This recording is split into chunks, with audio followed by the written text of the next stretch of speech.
Hello there. This is Zach.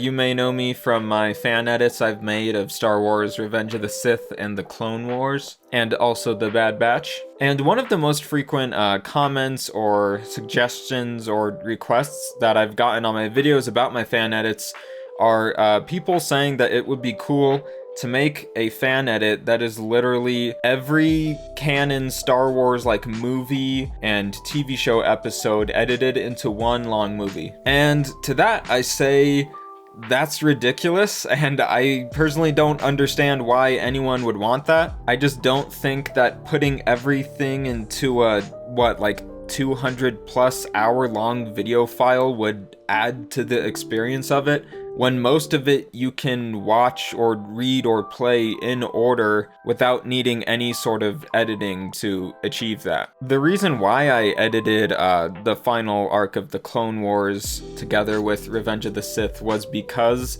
I think it's really interesting to see those stories in a new light when you see them happening at the same time. And simply transitioning from TV episodes to movies or whatever when they're already in order and they don't overlap, I don't think that would really add that much to the experience. Also, like I said, the video file would be like over 200 hours or maybe 300, I don't know. But it would be an insanely huge file, and just it wouldn't be worth it to me at all. But something that I have been working on, which I guess you could say is sort of similar, but in my mind better, is I've been compiling a list of every Star Wars movie and TV episode, as well as the books and games that are canon, and putting them all in a chronological list. So if you do want to go through all of the Star Wars canon content in chronological order, I think this will help a lot. Also, since there's so many like Disney Plus series being made and so many books and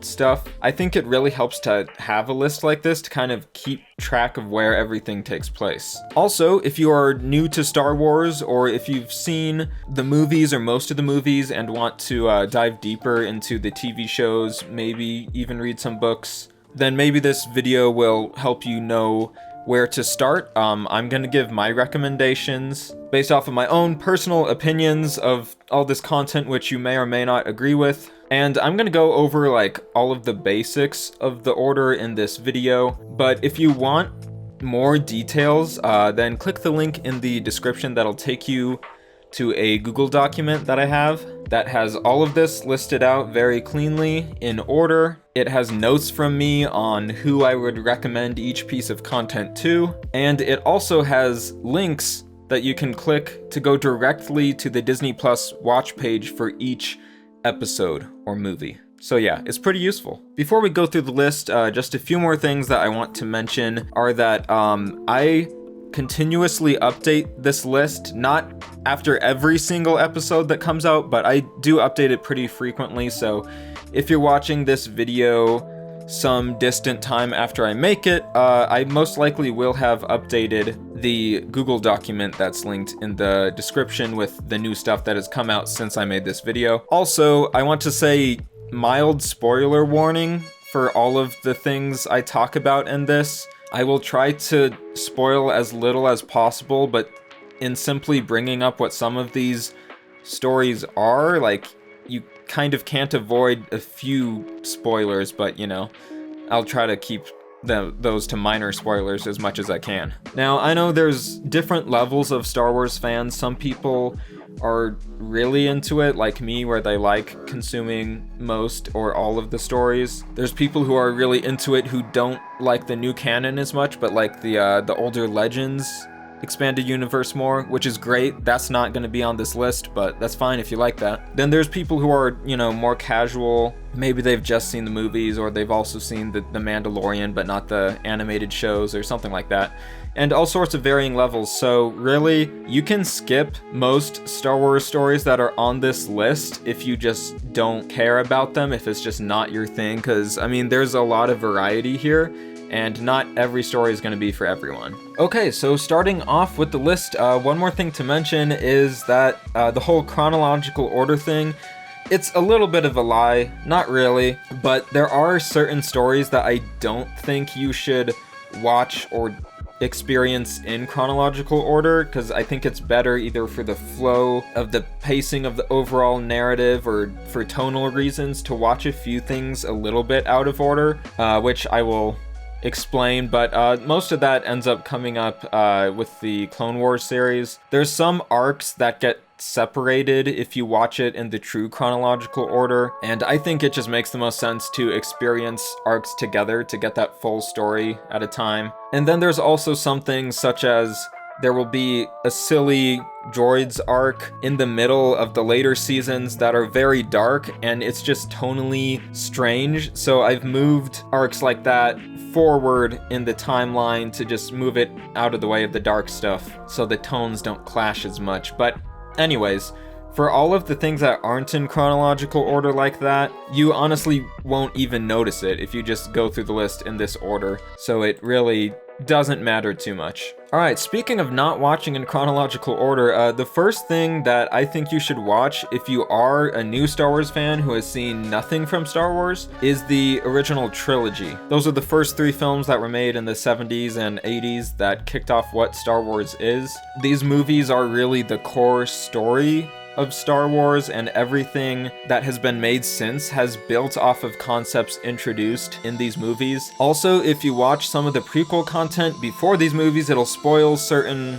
reveals in them. So if you happen to have never seen any Star Wars before, I highly recommend that you watch episodes 4, 5, and 6, A New Hope, The Empire Strikes Back, and Return of the Jedi first. And if it's not too difficult, I think you should watch them in the original theatrical cuts. There have been some fan edits made by other people that restore these versions that are not officially available. The main 2 projects that do this are Harmy's Despecialized Edition, which I have seen multiple times, and 4K 77. The 4K 77 project, they have restored actual scans of the film reels from A New Hope in 4K, and they're currently working on doing it for Return of the Jedi and The Empire Strikes Back, which those will be called 4K 83 and 4K 80, respectively, because of the year that they came out. They're gonna finish the Return of the Jedi one first, I think, so that's why I mentioned that first. Anyways, if you watch the current versions of the movies that are on Disney Plus, it's not that bad, but George Lucas made changes to the movies over the years that most fans would agree were not for the better of the story. And if you're someone who's completely new to Star Wars, you probably won't care at all about those changes. But like I said, most fans agree that just the best version of the story is in the theatrical cuts. Okay, so after you've seen the original trilogy, I honestly think the best way to experience Star Wars is kind of going back to the start and then just going through in chronological order, because characters introduced early on in the timeline show up much later, and it's best to have already seen their stories. Also, by the way, I will be displaying the year that these different Star Wars stories take place in, which, if you don't know the dating system that fans use for Star Wars content, we measure years in terms of before the Battle of Yavin and after the Battle of Yavin. The actual Battle of Yavin taking place in A New Hope, the original Star Wars movie. So yeah, keep that in mind. And since the Star Wars timeline covers so many years, it's been split up into these eras. So chronologically, the first era is the High Republic. In terms of when these stories are being released,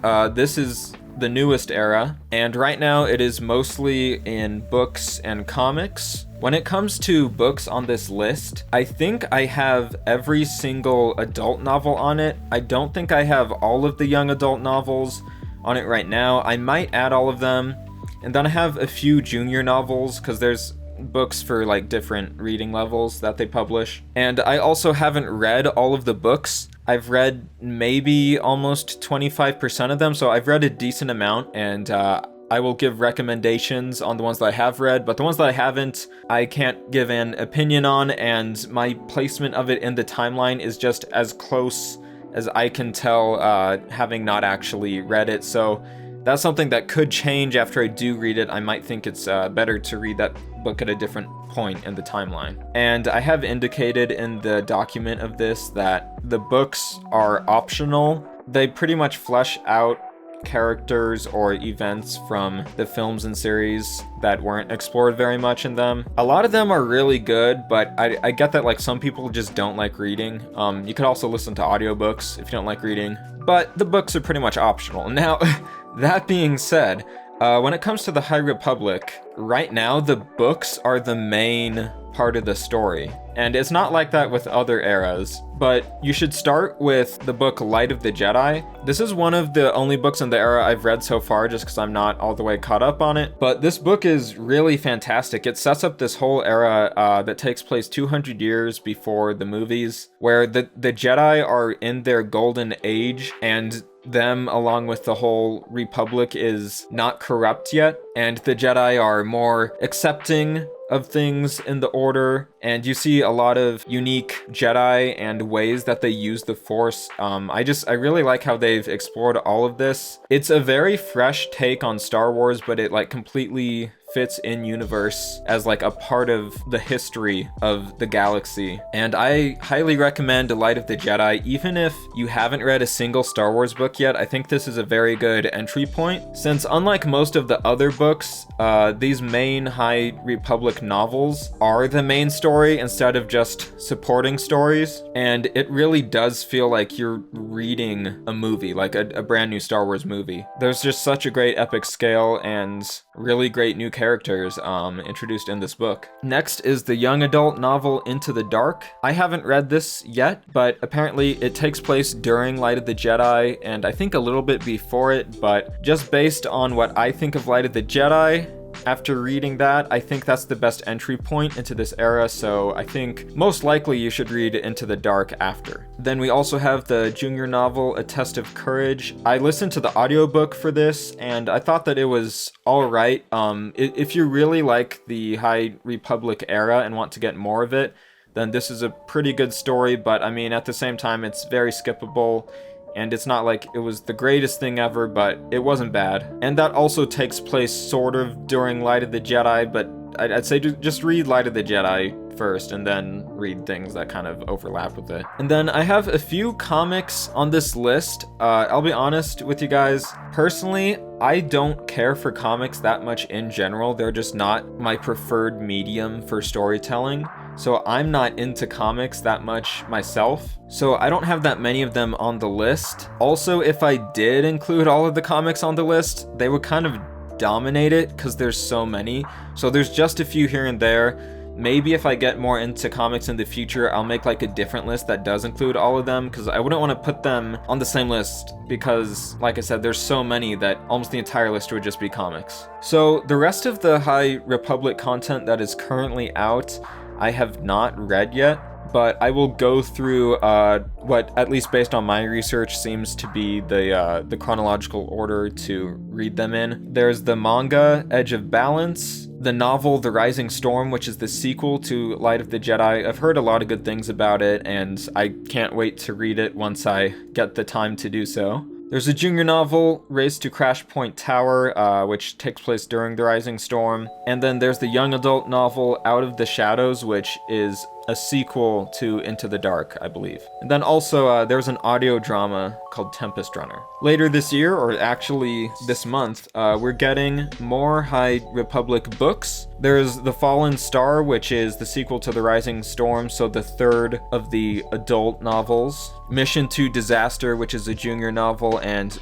Midnight Horizon, which is a young adult novel. Then sometime within the High Republic, the game Eclipse will take place. This game is being developed by Quantic Dream. It's going to be a game where you make choices as to what happens in the story, and it will change the narrative in like a branching way. And we don't know that much about it or exactly when it takes place yet, so this is just kind of a guess. And then there's also going to be the series, The Acolyte, which is live action. It's supposed to be about like rising dark side powers towards the end of the High Republic era.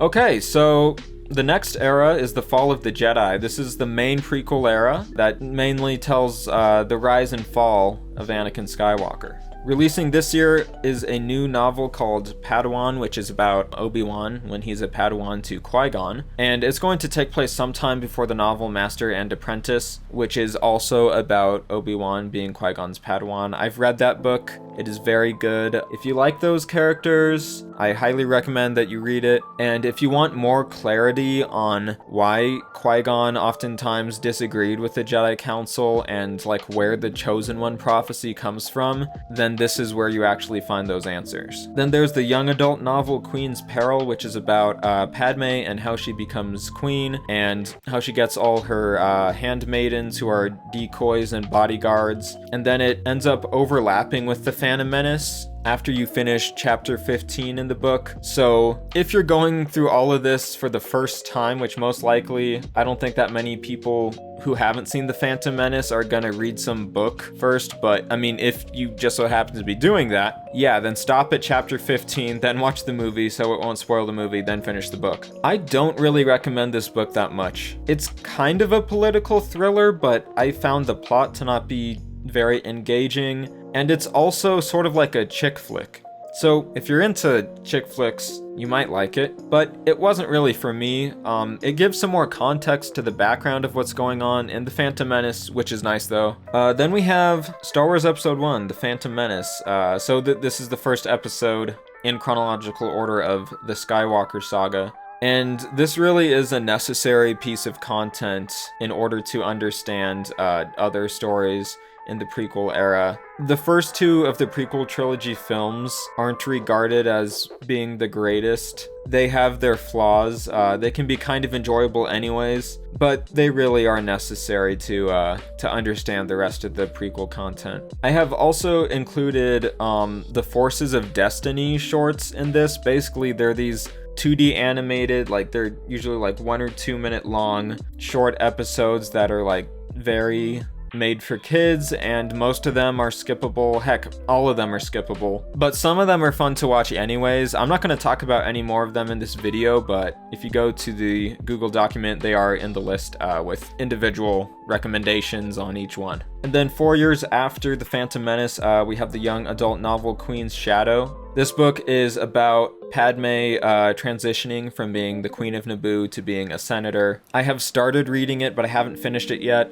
So far, I like it quite a bit more than Queen's Peril, but I don't love it or anything yet. And what's nice is that you actually don't need to read Queen's Peril before this book, because this book was published before Queen's Peril, and Queen's Peril was kind of made as a prequel. So there's no like vital information from Queen's Peril that you need to read Queen's Shadow. You can kind of just jump in here if you want. All right, 6 years after that is Episode 2, Attack of the Clones. Like I said, this movie and The Phantom Menace, in my opinion, they're not the greatest, but you do need to watch them to understand like the Clone Wars show. Next is an audio drama called Dooku Jedi Lost. You can buy this as a book, but the book is the script for the audio drama, so I think it's best to listen to it as an audio drama, which is how it was sort of intended to be presented. And this story actually takes place before Attack of the Clones, but I think it's best to read it here, or rather to listen to it here, just so that Dooku is a more mysterious figure in Attack of the Clones, because I mean, this will really like demystify him. It's basically his whole backstory as seen through the eyes of his apprentice Asajj Ventress, who is basically finding out about Dooku's past while she's doing a mission in the present time during this. It's very good, and I really love how it really fleshes out how the Jedi Order works prior to the Clone Wars. And of course, Dooku himself, you really understand him more, where in the prequel movies, he can be kind of confusing because he just doesn't have enough screen time to be fully developed. So yeah, it's a great backstory to Dooku. After that is the novel Brotherhood, which is coming out this year. It's going to be about how Anakin becomes a Jedi Knight, and then Obi-Wan's mission early in the Clone Wars to Cato Nemoidia, and how Anakin ends up rescuing him. And I think it's also going to be the first time that the Jedi are made aware of Ventress. Also coming out later this year is the young adult novel Queen's Hope. This is like the last novel in the Padme trilogy, and it's gonna take place sometime during the Clone War. I don't know exactly where it's going to place in with chronological order, so we'll just have to wait and see. Alright, then we have The Clone Wars, which was the first Star Wars TV show made. I think it's absolutely excellent. It really developed the canon Star Wars universe and expanded upon it like way more than the movies had before it. And all of George Lucas's great ideas that were poorly executed in the prequel movies are executed much better here, and it just fleshes out the whole prequel era and makes it very enjoyable. There's some new characters that are really great too, such as Ahsoka and Rex. And yeah, I really just highly recommend that you watch The Clone Wars if you haven't. I think it's kind of essential even at this point. Now, it's not essential that you watch every episode. You can actually skip a lot of the show because The Clone Wars is an anthology series, so it has arcs of episodes that will be about completely different things and completely different characters, or even like be different genres. What I love so much about The Clone Wars is that it's a variety show that can be about anything that happened during the Clone Wars, and I think that's a lot of fun to just explore a lot of random different things in the Star Wars universe. Of course, most of it does have to do with the actual Clone War and the Jedi fighting it. But yeah, it's a fantastic show, and it wasn't released in chronological order, which I know if you're like new to this, that's weird to hear. But once you watch it in the order that I have here, it'll all make sense. Which, like I said, my order is pretty much chronological. There's just a few points at which I've modified it just to make pacing or, you know, overall flow of the story better, but it's not even noticeable when I've switched up the true chronological order here. One thing to mention is that the Thrawn Ascendancy novel trilogy, it takes place, I think, towards the end of the Clone Wars and like a little bit afterwards. I haven't read it yet, and as far as I'm aware, it doesn't really involve any events that have to do with the rest of the galaxy. It's almost sort of its own thing. So I don't know what's the best place to read it in. It's actually the second Thrawn trilogy that has been made in canon, but it takes place before the first trilogy. I'm currently reading through the first Thrawn book, and it's my assumption that it would be better to read the first Thrawn trilogy before this prequel one. So once I get around to this, I might move it much later in the timeline than when it actually takes place for those reasons, but I'm not really sure yet because I haven't read it. Now, after the Clone Wars Season 6, the show was originally canceled, and unfinished episodes were turned into other various media, and then the show was brought back for a 7th season, where they finished sort of the main story of the show, but they didn't finish all of the unfinished episodes. So just know that if you want to get the full story of the Clone Wars after you finish Season 6, there's a few non-Clone Wars episodes, content that you should probably read and watch in order to have closure to all of the characters in the show. So there's actually an unfinished Utapau arc that had to do with Anakin and Obi-Wan investigating some strange dealings on the planet. And it used to be available, I think, both on StarWars.com and on YouTube, but then Disney took it down. So I don't know if it's available anymore, but there's one specific scene that's really great that I think you should watch. I won't spoil what it is because it'll spoil other things. But if you look at my document, it'll have links to watch that specific scene, which I think does add a lot to the overall show. Okay, then one of the only comic entries I have is Darth Maul, Son of Dathomir. This is an adaptation of an arc that explains something that happens to Darth Maul during this time period of the show. And then there's the novel Dark Disciple, which explains things that happen to Ventress. It's made out of 8 unfinished Clone Wars episodes, and it's a really great story. Okay, and then you should watch the Clone Wars Season 7, which was made much more recently than the rest of the show. Episodes 5 through 8 actually take place before episodes 1 through 4. And then the final 4 episodes of the show overlap with the Skywalker Saga, Episode 3, Revenge of the Sith. So there's a few different options for how you can watch them. Also the first episode of The Bad Batch, which is a spin-off show of the Clone Wars. the first episode of that show also takes place during Revenge of the Sith. So if you want to watch them all on their own, then this is the order that I personally would recommend. Some people recommend different orders, but I think it's the most interesting to wrap up the Clone Wars show first and have some mystery as to what's happening with the characters that aren't in that arc. Then watch the movie and you'll find out what actually happened with those characters. And then you watch The Bad Batch because it's starting a new story instead of wrapping up an old one. Although I think the best way to watch this content for the first time would be my extended edition fan edit, which combines those last 4 episodes of the Clone Wars with Revenge of the Sith. Seeing how those events play out in order and how they sort of like affect each other, it just adds to the overall experience of ending the story of the Clone War. And even though it's jumping back and forth from live action to animation, it really doesn't matter at all once you get used to it. And it's just, to me at least, the best way to see the end of that story. And then just watch the first episode of The Bad Batch afterwards. Now, there's a third option. If you've seen all of this before and you don't care too much about like pacing and tone and everything, I've made another fan edit that includes the first episode of The Bad Batch. Now, like I said, it doesn't fit in as well as the final arc of the Clone Wars, mostly because it's setting up a new story while the other 2 stories are finishing their stories. And you're kind of more interested in the stories that are finishing in that moment, so you kind of don't want to pay attention to this new story when all these like climactic events are also transpiring. But yeah, you have options there. If you want to watch my fan edits, just email justiceforct5555@gmail.com. I'm currently sharing them that way.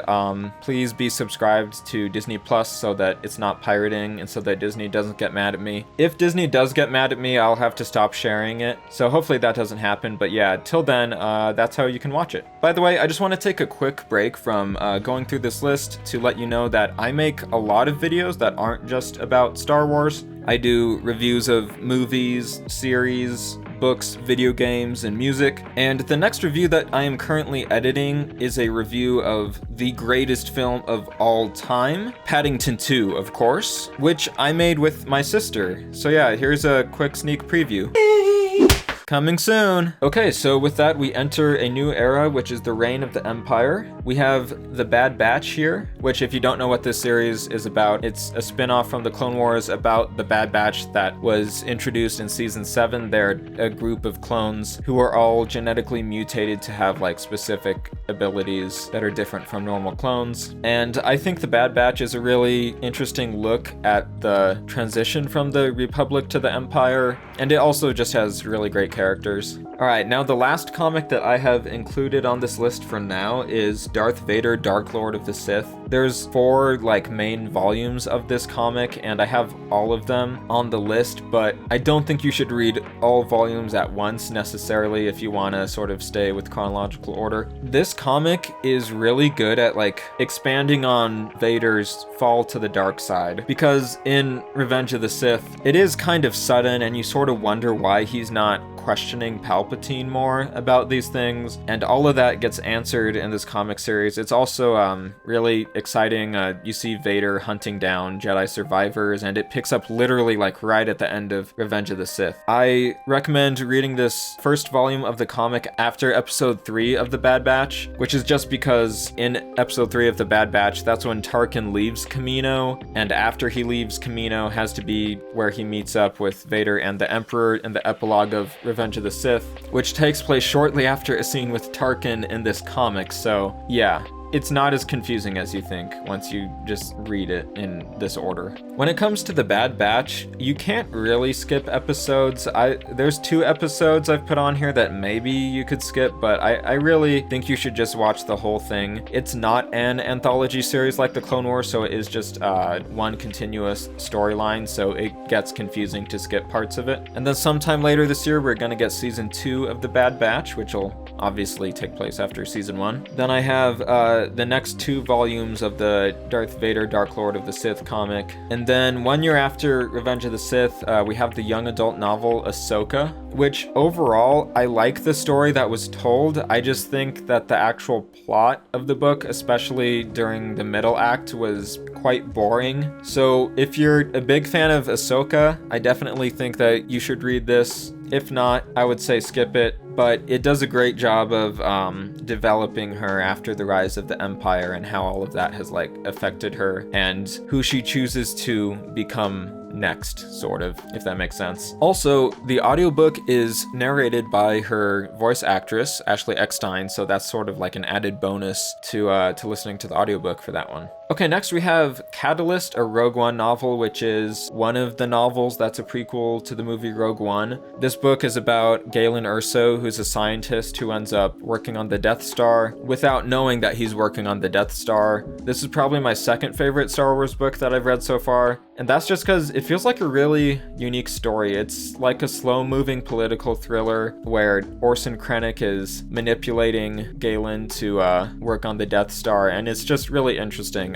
It actually starts during the Clone Wars, but considering where the book ends, I think it's best to read it here. Okay, and then we have some books that are 5 years after Revenge of the Sith. It's sort of weird how Lucasfilm oftentimes chooses to place things 5 or 10 years before and after something. Like, they should have more things that are like 3 or 2 or 4. Like, why is it always these really even numbers of like 5 and 10? It's kind of odd. Anyways, there's the novel Lords of the Sith, which is about some early rebels making an assassination attempt on Vader and the Emperor. Of course, I mean, you should have seen the original trilogy at this point, according to my watch order. So you know that they don't succeed, but it's still a really interesting story, and it connects to the Clone Wars, the Bad Batch, and Rebels. And it also explores more of what's going on inside Vader's head, sort of like the comic does, but really even more in-depth in a way, just because, you know, a book can flesh something out more than a comic. Then after that, there's Tarkin, which I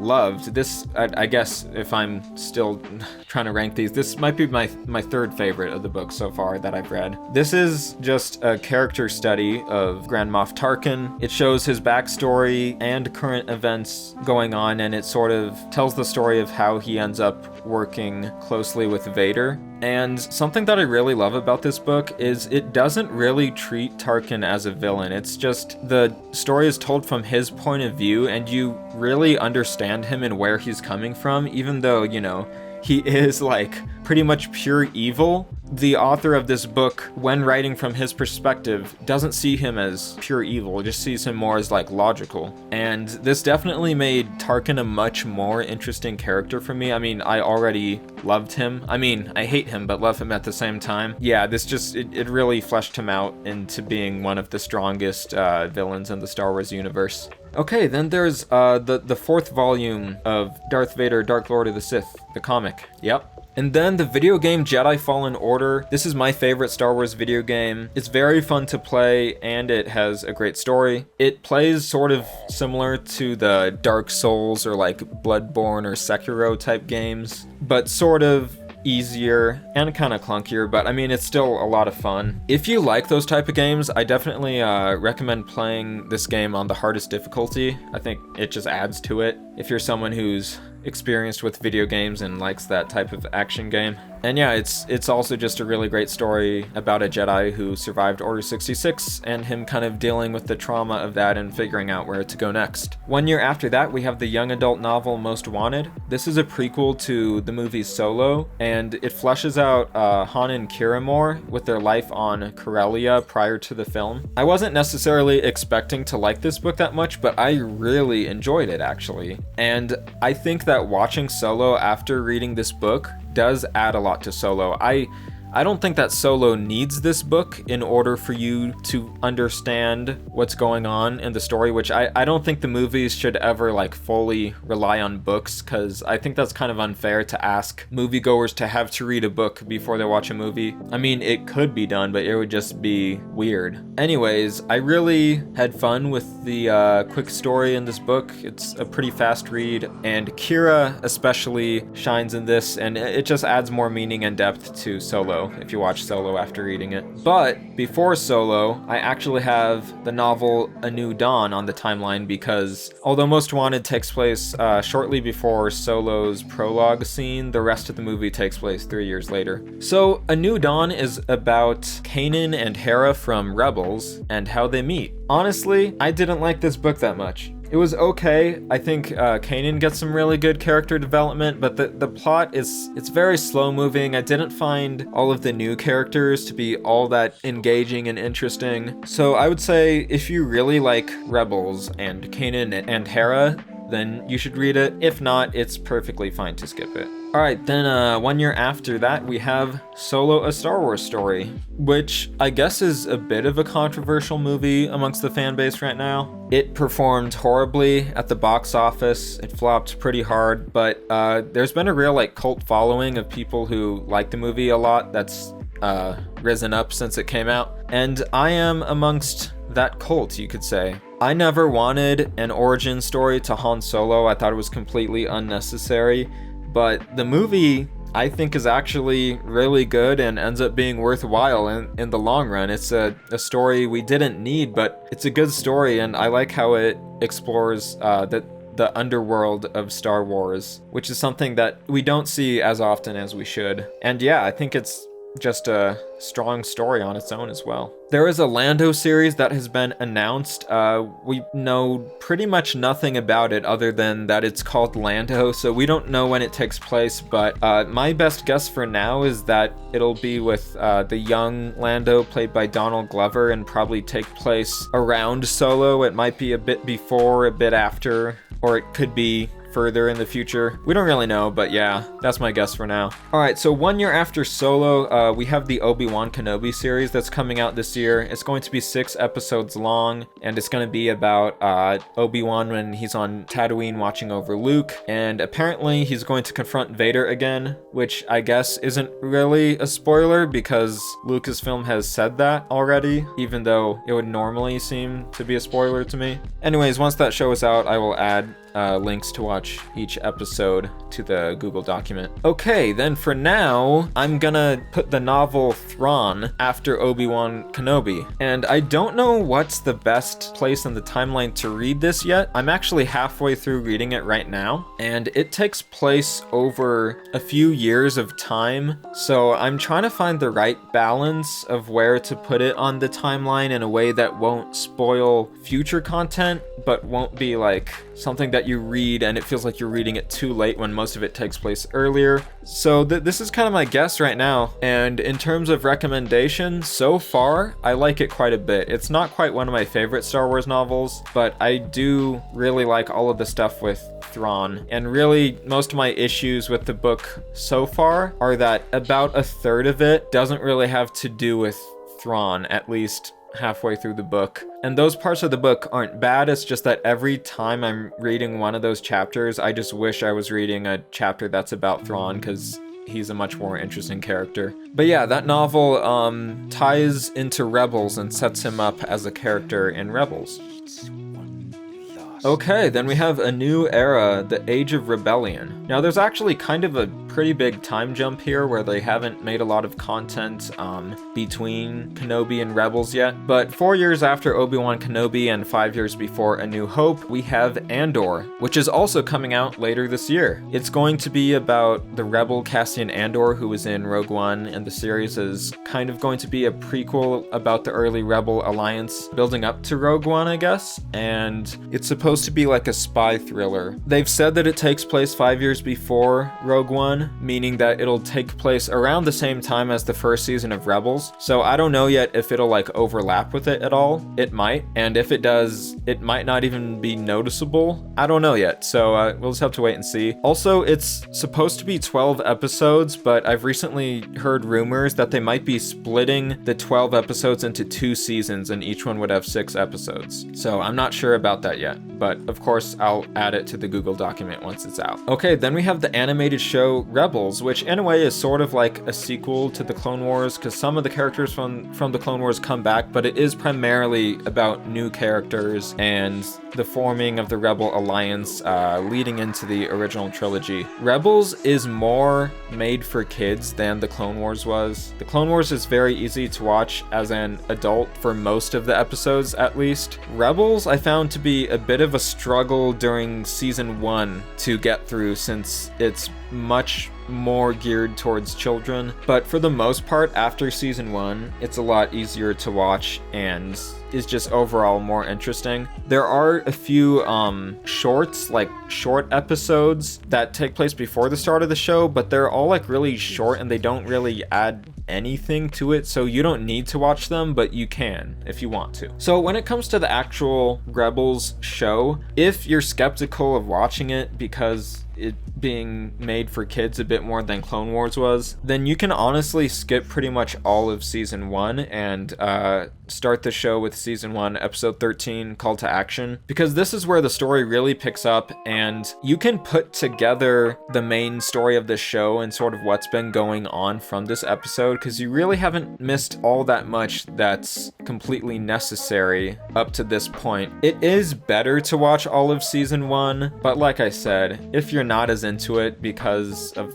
the target audience, then just skip most of season 1. And really all that you'll be missing is a bit more background on how Ezra met the rest of the main characters and things having to do with his home planet Lothal, which will come back into play in the 4th season, so it is kind of nice to have the background for that, but it's not entirely necessary. Okay, so as Rebels goes on, years pass, and 3 years before the Battle of Yavin, there's the young adult novel, Leia, Princess of Alderaan. I've heard a lot of good things about this book, and I'm going to read it after Thrawn, but I haven't read it yet, so I'm not too sure on the placement. I've just kind of gone with like what Wikipedia says for now. Sorry, Wikipedia. And then possibly the next novel to read would be the young adult novel Rebel Rising, which is the second of the 2 prequel novels to Rogue One. This one is about Jyn Erso and her being raised by Saw Gerrera and her life after that. I haven't read it yet. Pretty much any book from this point forward I haven't read yet, since I'm going through most of them in chronological order. I have heard that this adds like a lot of background to Jyn Erso that makes Rogue One a much better movie, because I personally found it to be lacking in terms of the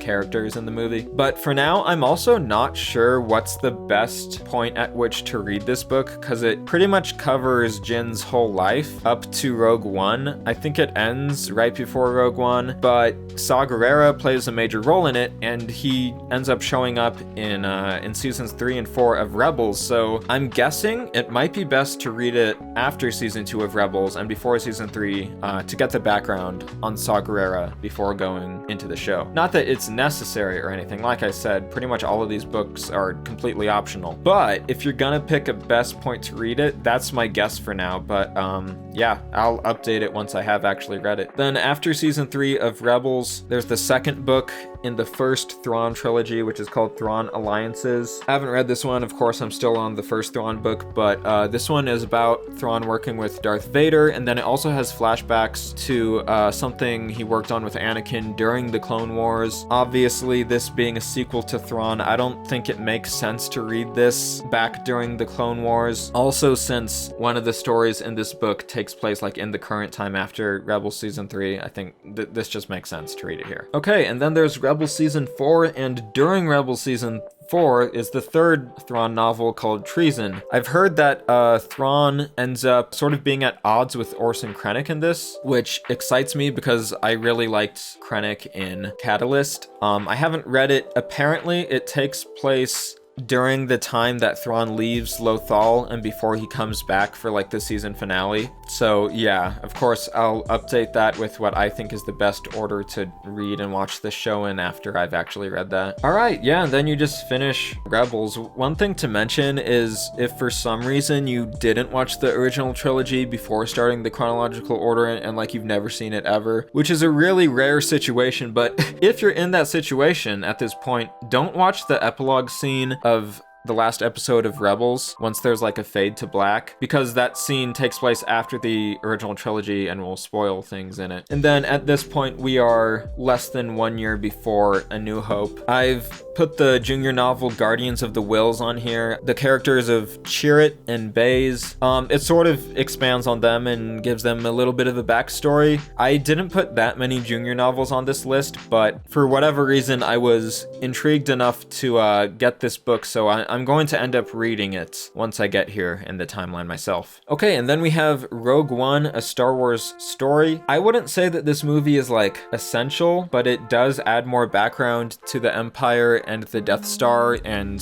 the Rebel Alliance prior to A New Hope, since the movie ends very shortly before A New Hope. And it has a lot of exciting action scenes. For me, the characters in it are kind of lacking. I haven't seen it in a while, so I'm curious to see if after reading Catalyst and Rebel Rising, if that makes me like the characters from the books enough to enjoy the movie more. But yeah, I mean, overall, the movie's pretty fun. It's just, I don't really care about the characters in it. Okay, and then we're back to A New Hope. One thing that I put in the notes on the watch order list here is that if you originally watched the theatrical cut or cuts of the original trilogy, then maybe watch the current release that George Lucas edited to add things in years past. Maybe watch that one now, because technically that's the canon cut of the movie, so it'll fit in better with the rest of the canon things. I personally think those official George Lucasified cuts are inferior to his original cuts, but for the most part, it's not like there's huge differences either way. But just a little suggestion is maybe do watch the special editions this time. Alright, then there's some books that take place during A New Hope. There's a book called From a Certain Point of View. It tells a bunch of different stories from like background characters during A New Hope, I think, that happened during the movie. I haven't read it yet. And then there's also Battlefront 2 Inferno Squad. I've played the Battlefront 2 game, which takes place later in the timeline, and I think this novel's kind of like an origin story for them, and it takes place during A New Hope. Like I said, I haven't read it yet, so yeah. Then there's the novel Heir to the Jedi, which is about Luke after A New Hope. I don't know much about it, but I've heard a lot of bad things about it from the people who have read it, so if I ever get around to that one, I'll update you guys on if I think it's worth it or not. Then there's the audio drama Dr. Aphra. Dr. Aphra is a big character in the Star Wars comics, which, as you know, I'm not really into the comics that much. As far as I'm aware, this audio drama sort of adapts some main parts of her story from the comics into this audio drama, which is nice for people like me who don't care about comics all that much. But yeah, pretty much any book or anything like that from this point forward, I have not read yet. And then 3 years after A New Hope is The Empire Strikes Back. Once again, we have some books that take place during the movie. There's From a Certain Point of View, The Empire Strikes Back, which is just like the one for A New Hope. I'm assuming they're going to make one for Return of the Jedi, probably coming out in 2023 for the 40-year anniversary of Return of the Jedi as well. Also taking place during The Empire Strikes Back is the novel Battlefront Twilight Company. I really know nothing about this book other than what I just told you. Okay, 1 year after The Empire Strikes Back is Return of the Jedi. And then there's some books that take place after Return of the Jedi that sort of wrap up the galactic civil war of the rebels versus the Empire. I've placed the young adult novel Lost Stars here. It actually starts quite a bit before A New Hope, apparently, and ends a year after Return of the Jedi. From what I understand, it follows these two, like, sort of background characters throughout the original trilogy, and you see their point of view. This book is acclaimed by fans as being one of the best canon Star Wars books, so I'm excited to read it, and I think it would most likely make sense to read it after the original trilogy. Okay, and then there is the Alphabet Squadron trilogy, which is about some fighter pilots, taking care of the last of the Empire, I think, and the Aftermath trilogy, which I think tells like a broader version of the end of the Galactic Civil War, which ends a year after Return of the Jedi. You also see some of that in the game Battlefront 2 if you play the campaign. I personally didn't like the story that much in the game. It had some nice ideas, but it's the pacing is really rushed and the characters are not developed that much. Oh, also, there's the game Squadrons, which takes place around the same time period. It also has a campaign that deals with somewhat similar stuff,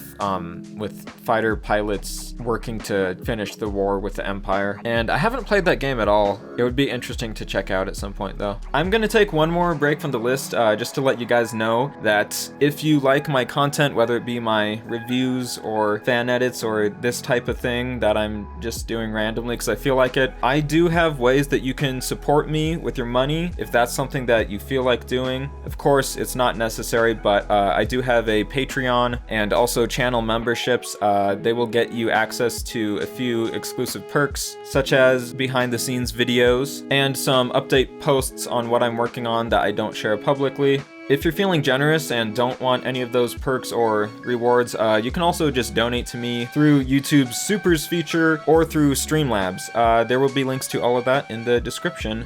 So if you choose to give me your money, then thank you. It's very much appreciated. Like I said, not necessary, but wanted to mention it because I'm poor. Okay, next era, the New Republic. There's a novel called Last Shot, which is about Han and Lando dealing with something 3 years after Return of the Jedi, and I think it also has flashbacks to things that happened shortly after Solo or something like that. But yeah, I haven't read it. All right, then we have The Mandalorian, and actually we have a few live action TV shows that are going to overlap once they're all out. The Mandalorian takes place 5 years after Return of the Jedi. It's very good. It's very reminiscent of the original trilogy in the way that it takes Lucas's main inspirations from it, such as like westerns and samurai films, and makes that like the main inspiration for this series. And it's just a lot of fun. Of course, you also have Baby Yoda, who's super cute. So yeah, I recommend you just watch every episode. Don't skip any, and see seasons 1 and 2, and then the Book of Boba Fett is coming out right now. As of recording this, only the first episode is out, but I'll be updating the list with links to the other episodes once they're out. Now, the Book of Boba Fett has some flashbacks to before The Mandalorian, but I think it's just best to watch it here and to have the reveal of Boba Fett's return be in The Mandalorian, because that's how the creator sort of intended for you to experience that, even though I just spoiled it for you, but I can't spoil it without mentioning the existence of a show about Boba Fett. And then The Mandalorian Season 3 might be coming out later this year, or it might be next year, but I'm assuming it will take place after the Book of Boba Fett, or maybe during it a bit. We don't really know yet. I'm also assuming that it's 8 episodes long, like the previous seasons. And then there's an Ahsoka series, which, spoilers, if you didn't know that Ahsoka lives this long. The series is going to be about Ahsoka in live action now, being played by Rosario Dawson after The Mandalorian Season 2. I don't know exactly when the episodes will take place throughout the rest of it. So I'm sure that those 3 shows will go on and intertwine and have more episodes and things in that time period. That's pretty much all we have for the New Republic, although I guess the young adult novel Poe Dameron Freefall probably counts, even though it has more to do with sequel trilogy characters because it's Poe. But I think that book is about his past as a spice smuggler, which you hear about in The Rise of Skywalker, which is kind of random that they threw that in there in the 3rd movie, but now there's a book about it. And it takes place 9 years after The Mandalorian and Book of Boba Fett. Okay, then we have the final era for now, the Rise of the First Order. So this is the sequel trilogy era. It's the most controversial among the fan base right now. A lot of people don't like how the sequel trilogy ended up turning out. I am among those people, but I probably also disagree with a lot of them because I actually liked The Force Awakens and The Last Jedi for the most part. But anyways, it is canon, and I've also seen the show Resistance. So 3 years after Poe Dameron Freefall, there's going to be a novel coming out this year called Shadow of the Sith. It's going to be about Luke and Lando finding Exegol, which is the planet that Palpatine resurrects on, which I guess is a spoiler, but at the same time it's not a spoiler because in the movie that Palpatine is resurrected and they just like say it as if it's something you already knew anyways, and it's very strange. 7 years after Shadow of the Sith is the novel Bloodline. I've actually heard a lot of good things about this novel. It's about Leia dealing with some unrest in the New Republic Senate, having having to do with people finding out that she's Darth Vader's daughter, I think. And I think it's like the story about how she creates the resistance to the First Order, because like most of the Senate doesn't really take them to be a serious threat. 2 years after that is the young adult novel Force Collector. I know hardly anything about this. I think it's about some random Force-sensitive person who has the Force ability where they touch something and then they see like memories from that object. Yeah, it seems kind of like a weird concept to me. I'm not sure if I'll end up reading this one, but I have it on the list just because I have pretty much all the novels. Okay, and then 3 years after that, this is really when most of the sequel trilogy type stuff starts with the show Resistance. Now, Resistance is more made for kids than Rebels was. It's also animated. It's 3D animated, but it has a rendering style that sort of makes it look 2D animated in a way. I had very low expectations for Resistance because I hadn't heard that many good things about it. So the show actually surprised me, and I actually do think I liked it overall, but if you're not like a major Star Wars fan, then I don't know if you would like it too. What I like the most about this series is that it really like explores this one pocket of the galaxy in like a lot of depth, and it's just kind of a neat show about these people who like race these like flying speeder things on this ocean planet, and then the First Order ends up like slowly taking over. It's also good for how it like develops sort of the takeover of the First Order, which happens more suddenly in the sequel trilogy, so it gives you some more context for that, which is nice. But there's some very goofy characters. There's a lot of comic relief for kids that is not funny to adults. So yeah, maybe try the series if you want, but you know, take it with a grain of salt. It might not be your thing. The novel Phasma, which gives a backstory to Phasma, apparently takes place around the time of being between episodes 16 and 17 of season 1 of Resistance, so that's where I plugged it in for now. The junior novel Before the Awakening is about Rey, Finn, and Poe before The Force Awakens. I don't know if it'll be worth reading. I have the book because I used to be more interested in the sequel trilogy before it ended, and I guess I should probably read it eventually because I own it, so that's why I've included it on the list. Anyways, the first film in the sequel trilogy, The Force Awakens, it takes place after episode 19 of Resistance, and then actually Resistance episodes 20, 21, and then season 2 episode 1, they all take place during The Force Awakens. I've actually considered maybe making a fan edit that puts it all in order, but the issue is I don't think enough people care about Resistance to want to see that, and also it just wouldn't work very well in terms of pacing and overall story, because I've sort of like worked it out in my head what it would be like if I did make that fan edit, so who knows, maybe I'll do something like that someday, but I don't think it's really necessary. Okay, and then the game Battlefront 2 has a DLC called Resurrection that tells a story that takes place during The Force Awakens as well, and the novel Galaxy's Edge Black Spire also takes place during The Force Awakens. I guess it's about the Galaxy's Edge theme park. I haven't been to it, so the novel might just kind of be like glorified marketing material. I don't know how good it is. All right, and then we have Star Wars Episode 8, The Last Jedi. As of right now, I think this is the most controversial Star Wars movie. I really liked it, but a lot of the fans didn't. It's very polarizing, but yeah. Season 2, Episode 2 of Resistance does take place during the movie. And then after that, there's the novel Resistance Reborn. Now, I've actually read this novel, and it's actually very good. It's a better sequel to The Last Jedi than The Rise of Skywalker is. Specifically for Poe, he has a really nice arc in it, and overall, it's a pretty fun book. I wouldn't say it's great, but it is good. So then you have most of the rest of Resistance Season 2. Resistance only has 2 seasons. It was canceled pretty quickly. I guess I don't think that many people were watching it. But after season 2, episode 16, there's the young adult novel Galaxy's Edge, A Crash of Fate, another Galaxy's Edge theme park tie-in novel or something. I don't know if I'll read those, to be honest with you. And then this is where the actual theme park takes place, like in canon, where it's like supposed to take place. So yeah. Okay, and then at this point in the timeline, we're now like a year after The Force Awakens.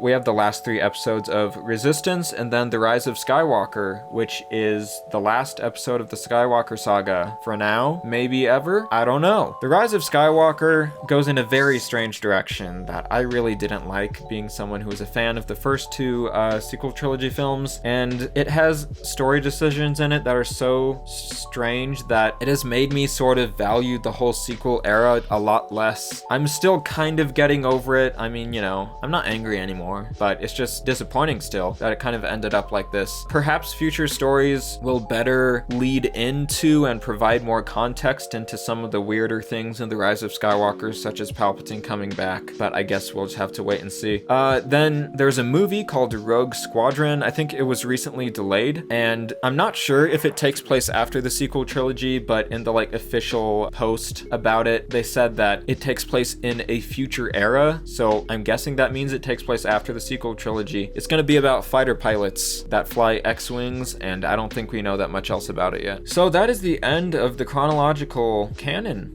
for now. I did include Visions here at the end as non-canonical content because I think Visions is pretty fun. It's an anime anthology series of a bunch of like anime short films that aren't canon, but they're all pretty fun for the most part. And then there's some unreleased things that we don't know where they take place yet. Taika Waititi is going to direct a movie, and that's all we know about that project. There's going to be a series called A Droid Story, which I don't know what that's about exactly. Maybe it's like R2 and 3PO telling some of their past stories or something. And then Rian Johnson is directing his own film trilogy. It's been kind of iffy on whether or not that's still happening, but last we've heard from Ryan, it is still happening, and we don't know what it's about at all. Then there's a game that Ubisoft is making. It's going to be an open world game. We don't know anything about it other than that. One last thing to mention is there was going to be a series called Rangers of the New Republic, which was going to take place around the same time as The Mandalorian, The Book of Boba Fett, and Ahsoka, but I'm pretty sure that show has been canceled. I think Kathleen Kennedy like confirmed it in an interview, so it's no longer on this list. Okay, so that's that. If you've read Star Wars novels or seen a lot of the shows or just have general thoughts on Star Wars that you want to share in the comments, feel free. That would be fun. Just don't be mean to people if they don't like the same Star Wars things that you like. I think sometimes Star Wars fans get a bit too violent and irrational with their arguments on the quality of some Star Wars stories. So yeah. Also, I'm going to be making a few updates to my Revenge of the Sith fan edits. I'm going to be adding deleted scenes to the extended edition, adding subtitles to the Ultimate Edition, and then I might have something else in store too. So yeah, you'll just have to wait and see. But like I mentioned earlier, I make a lot of videos that have nothing to do with Star Wars, and that's really the heart and soul of my YouTube channel. That's my passion here, don't get me wrong. I like Star Wars, I like making videos like this once in a while, but it's not really what this channel is to me. So if you would, please check out my reviews and my main Madman's Knowledge series, which I will link a card to on screen now, or there will be an end screen that has a playlist or something like that. Yeah. All right. Bye. Thanks for watching.